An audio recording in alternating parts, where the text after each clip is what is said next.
Modding Nintendo games and encountered an LZS compressed file. This is a proprietary compression format used in Nintendo game data.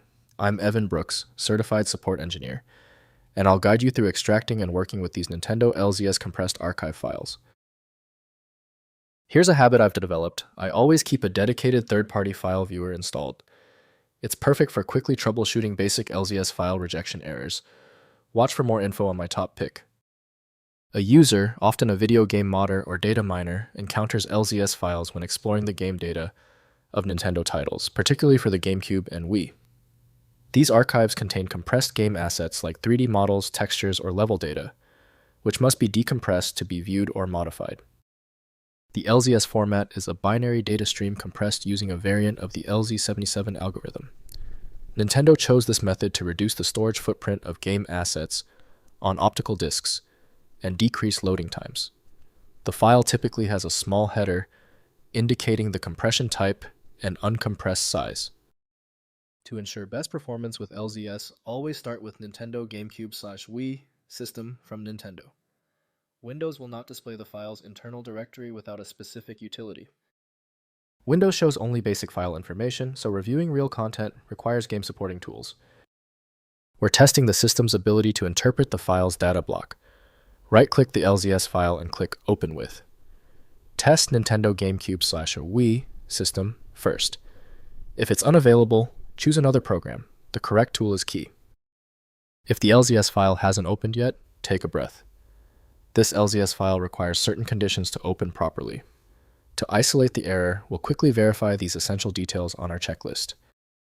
First, extracting with NSMBE.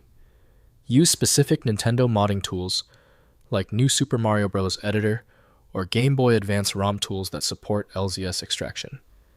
These tools recognize the LZS format and decompress the data for editing. Look for game-specific tools as different Nintendo titles may use slightly varying LZS implementations. Next, using GBA compression tools. Tools like GBA Crusher, Crystal Tile 2, or DSDCompP from Nintendo modding communities provide LZS compression and decompression utilities. Run these tools on LZS files to extract the contained data. The decompressed output reveals raw game assets that can be edited or replaced for ROM hacking projects. Finally, programming with Nintendo SDK. For development purposes, Nintendo's official SDKs include LZS compression libraries. Independent developers can use open-source implementations of the LZSS algorithm with Nintendo-specific adjustments. Implement compression and decompression in custom tools for batch processing game asset modifications during ROM hack development. If compatibility checks failed, it is likely because the file extension name is shared by different developers for unrelated formats, causing your PC to use the wrong reading language.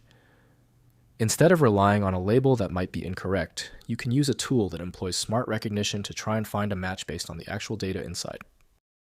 At this stage, your most reliable recourse is a comprehensive solution like FileMagick. It's built to bypass the limitations of basic tools, available at filemagick.com. Confirm your success in the comments, hit subscribe so you don't miss any of my upcoming technical guides.